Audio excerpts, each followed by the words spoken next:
अस्सलाम वालेकुम friends, welcome to my channel that page of diary. उम्मीद करती हूँ कि आप सब लोग खैरियत से होंगे और अपने प्यारों का भी ख्याल रख रहे होंगे। तो आज मैं आप लोगों के साथ शेयर करूँगी बटर स्कॉच पुडिंग की रेसिपी। कुछ दिन पहले मैंने लगाई थी butterscotch self sauce pudding की रेसिपी, तो उस पर आप लोगों ने इतना अच्छा रिस्पॉन्स दिया माशाल्लाह। तो अब आप लोगों की फरमाइश पे मैं बटर स्कॉच पुडिंग जो है क्रीम के साथ अब बनाऊंगी और वो भी आपको बहुत अच्छी लगेगी इंशाल्लाह। तो चलें देखते हैं कि ये मैंने कैसे बनाई।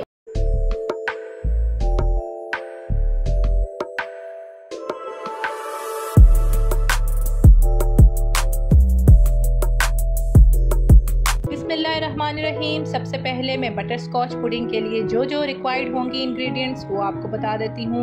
सबसे पहले मैंने क्या लिया है, 1 कप से थोड़ा और हाफ कप से ज़्यादा शुगर ले ली है, 1 teaspoon baking soda, 1 cup fresh cream का विपिंग क्रीम भी हो सकती है, ठीक है, और 1/4 कप मैंने बादाम और काजू को चॉप करके ले लिया है, 1 लार्ज टेबल स्पून मैंने मक्खन का लिया है और बस दैट्स इट। आपको ये चीज़ें रिक्वायर्ड होंगी। और मैंने 3-4 स्लाइस ब्रेड के लिए हैं। ब्रेड बेशक अगर आपकी पुरानी है तो आप उसको इस पुडिंग के लिए भी यूज़ कर सकते हैं। पुडिंग के लिए it's better if I cut the corners of the bread. चलें हम बटर स्कॉच पुडिंग बनाने के लिए कैरेमल बनाना शुरू करते हैं। बिस्मिल्लाहिर्रहमानिर्रहीम। मैंने ऑलमोस्ट 1 कप जो है शुगर की ली है और मैं अब इसमें डालने लगी हूँ। ये ख्याल लाजमी रखिएगा कि देचकी जो है वो पानी ना लगा हो उस पर, ना जिस बर्तन पे आपने चीनी रखी है उस पर पानी लगा हो।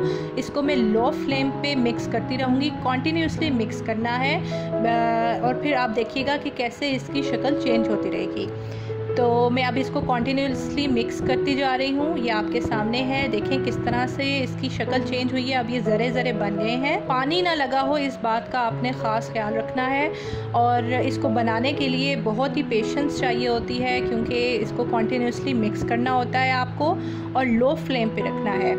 इस बात का लाजमी ख्याल रखिएगा। और अगर आप इसकी हाई फ्लेम कर देंगे तो ये हो सकता है कि ये जल जाए और हमें इसको जलाना नहीं है, हमें इसे कैरेमल बनाना है। ये देखें 1 टीस्पून मैंने इसमें बेकिंग सोडा की डाल दी। एकदम से ये देखें किस तरह से इसने अपनी शक्ल चेंज की है। बिल्कुल इसी तरह की कैरेमल बनेगी, ये बिल्कुल बाज़ार की तरह बनेगी। इसमें 1 टेबल स्पून मैंने मक्खन का डाल दिया है और बस अब मैं फ्लेम ऑफ कर दूँगी, लेकिन मैं इसको कॉन्टीन्यूसली मिक्स कर रही हूँ। ये देखें कितनी अच्छी शक्ल आ गई। अब मैं 1/4 कप जो मैंने बादाम और काजू का रखा था उसको एक बॉल में रख दिया है। अब मैं इसमें कुछ टेबल स्पून जो है कैरेमल की डालूँगी और फिर ठंडा होने के लिए छोड़ दूँगी। ये देखें मैंने तकरीबन 4 to 5 टेबल स्पून जो थे इसमें कैरेमल की डाले हैं और मिक्स करके एक साइड पे रख दूँगी। ये ख्याल रखिएगा अपने हाथों का, बिल्कुल भी कैरेमल को टच करने की गलती ना करिएगा, आपका हाथ जल सकता है। ये देखें अब मैं मिक्स कर रही हूँ।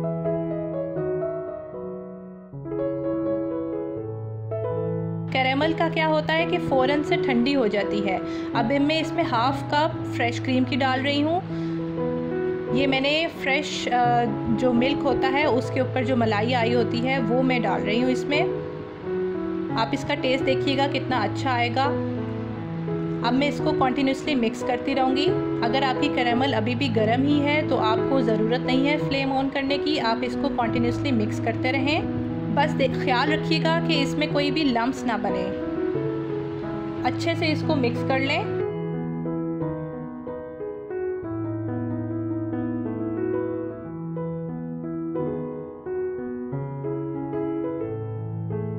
और अब मैं दूसरी तरफ बीट करने लगी हूँ। वो जो मैंने 1 कप विपिंग क्रीम रखी थी इसको मैं तकरीबन 7 से 8 मिनट मिक्स करूँगी, बीट करूँगी।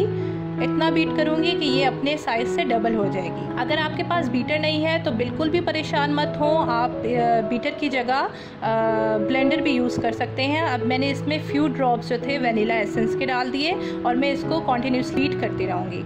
और अब आप क्या करेंगे, कोई भी चीज़, ये देखें मेरी जो मैंने कैरेमल और नट्स डाल के रखे थे वो ठंडे हो चुके हैं। अब मैं इसको किसी भी आप लिफाफे में किसी में भी रख के इसको अच्छे से पीस लें कि ये चूरा बन जाए, क्योंकि इससे मैंने डेकोरेट भी करना है और इसको अपनी मैंने क्रीम में भी डालना है।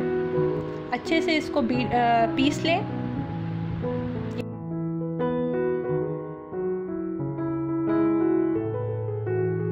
ये देखें कितनी अच्छे पीसी गई है। ये बिल्कुल मैंने इसको चूरा बना दिया है। ये बिल्कुल वही वाली है जो बाजार में मिलती है।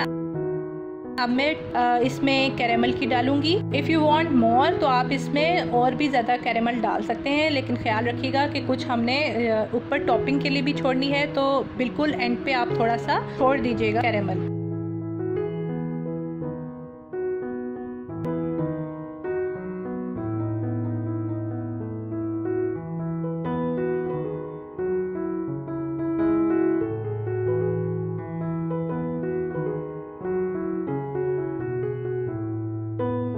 और वो जो मैंने अभी चूरा बनाया था नट्स का, उसको भी मैं डाल लूँगी।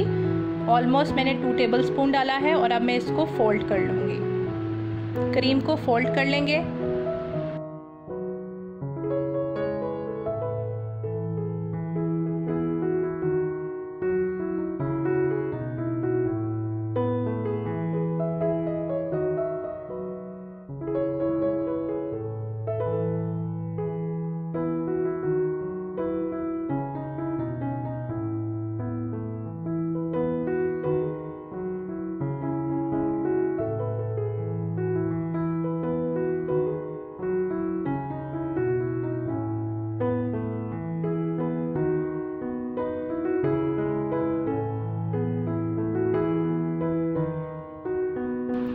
देखें क्रीम फोल्ड हो चुकी है। अब मैं ब्रेड के ऊपर कैरेमल लगाऊंगी और उसको डिश आउट करती जाऊंगी। इससे देखिएगा कि कितनी अच्छी लेयर्स बनेंगी।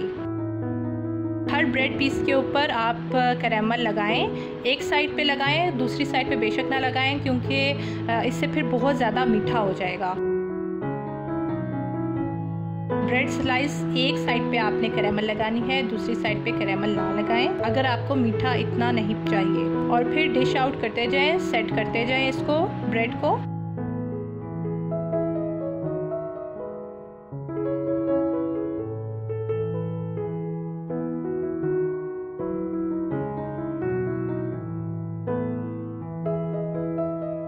ये देखें अब मैं पहली लेयर लगा रही हूँ उसकी क्रीम की, और इसको अच्छे से इवनली ब्रेड कर दें।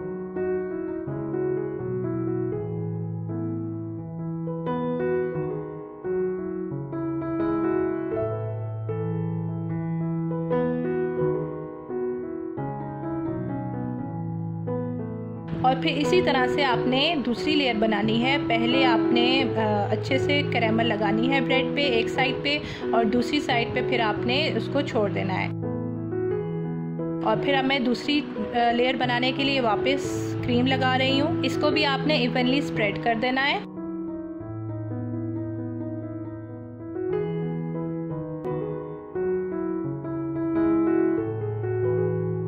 और अब जो बची हुई कैरेमल थी, कोई भी चीज़ आपने वेस्ट नहीं करनी, ऊपर आपने इसको डेकोरेट कर देना है। जैसे आप चाहते हैं वैसे आप कैरेमल को डेकोरेट कर दें। अगर आप किसी फॉक का इस्तेमाल करना चाहते हैं, टूथपिक का इस्तेमाल करना चाहते हैं, तो आप उस तरह से कर लें। लेकिन ये ख्याल लाजमी रखिएगा कि कैरेमल फ़ौरन से ठंडी हो जाती है, तो आपने इसको गरम गरम अगर आप डेकोरेट करना चाहते हैं तो डेकोरेट करने के लिए इसको गरम गरम यूज़ कीजिएगा। और फिर एंडिंग पे मैं इसके क्या कर रही हूँ डेकोरेट करने के लिए कि कॉर्नर्स पे जो चूरा बच गया था, उस चूरे को मैं हर कोने पे लगा दूँगी। और फिर आप इसका टेस्ट देखिएगा कितना मज़े का आएगा।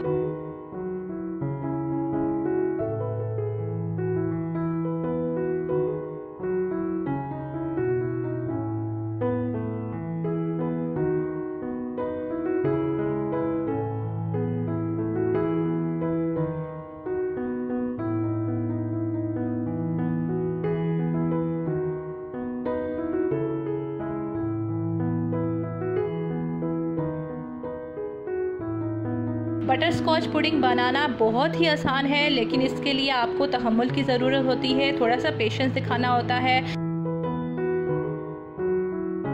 ये देखिए अब मैं इसके ऊपर क्लिंग फिल्म लगा के सारी रात के लिए छोड़ दूंगी, फ्रिज में रख दूंगी और सुबह के वक्त निकालूंगी। ये देखिए कितनी अच्छी शक्ल आई है इसकी। Oh my God, I wish you can taste this too. This is so yummy. आप लोग भी इसको लाजमी ट्राई करिएगा और मुझे इसका फीडबैक लाजमी दीजिएगा। कमेंट सेक्शन में बताइएगा कि आपको ये कैसे लगी। Look at these layers. Oh my God, this is so good. माशाल्लाह माशाल्लाह। आई विश कि आप लोग भी इसको खा सकें, इसीलिए मैंने आपको इसकी रेसिपी दे दी है। आप लोग इसको लाजमी बनाइएगा और अगर आपने मेरा चैनल अभी तक सब्सक्राइब नहीं किया तो प्लीज़ मेरे चैनल को सब्सक्राइब करें, इस वीडियो को लाइक करें और मेरी वीडियोस को देखते रहें। मुझे अपनी दुआओं में याद रखिएगा और अपने प्यारों का ख्याल रखें। अल्लाह हाफिज़।